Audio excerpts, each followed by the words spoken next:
Hello guys, আজকে তোমাদেরকে আমি একটা দেখাবো আই মেকআপের ভিডিও। শুধুমাত্র আই মেকআপটাই থাকবে। যে আই মেকআপটা আমি এখন তোমাদেরকে দেখালাম, সেই আই মেকআপটাই আমি পুরো ক্রিয়েট করে দেখাবো।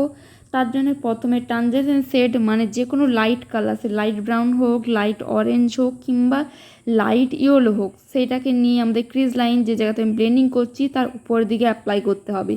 এরপর ডার্ক কালার নিয়ে আমার চোখের আউটার কর্নার, মানে আমাদের চোখের বাইরের সাইডেরটায় লাগাতে হবে। তারপর ব্লেন্ডিং করতে হবে আমাদের ক্রিজ লাইনে। ছোট ব্রাশ নেবে, একদমই ছোট ব্রাশ, তারপর একটা বড় ফ্লাফি ব্রাশ নিয়ে পুরোটাকে ব্লেন্ডিং করবে যাতে কোনো রকমের কোনো হার্শ লাইন না থাকে। আর যে জায়গাতে দেখো আমি অ্যাপ্লাই করছি ওইটাকে বলে ক্রিজ লাইন।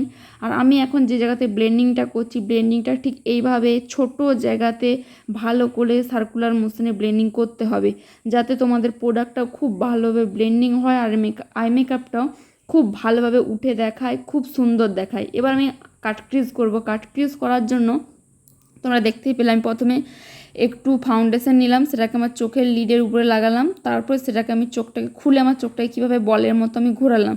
এর কারণে এটাই হয় যে আমাকে কতটা কাট ক্রিজ, মানে ওইটা কতটা উপর অবধি নিয়ে যেতে হবে, তাহলে আমার আই মেকআপের কাট ক্রিজটা আমরা করতে পারবো।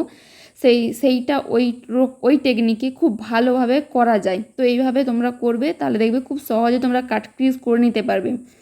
এরপর আমি ওর উপরে লাগিয়ে নিলাম একটা লাইট একদম স্কিন কালারের একটা সেট। তারপর আমি আবার আউটার কর্নারটাকে স্মাজ করে দিচ্ছি যাতে কোনো রকমের কোনো হার্শ লাইন না থাকে।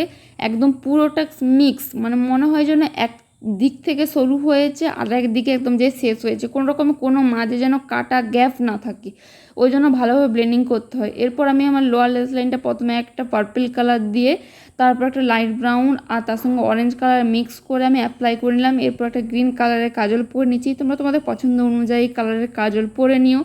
এরপর আমি ভালো করে স্মাজ করে নিলাম। এবার আইলিডে আমি গ্লিটার লাগাচ্ছি। গ্লিটারটা এক্সেপশনাল, তোমরা লাগাতে যদি পছন্দ করো লাগিও, তোমরা যদি না লাগাতে পছন্দ করো না লাগিও।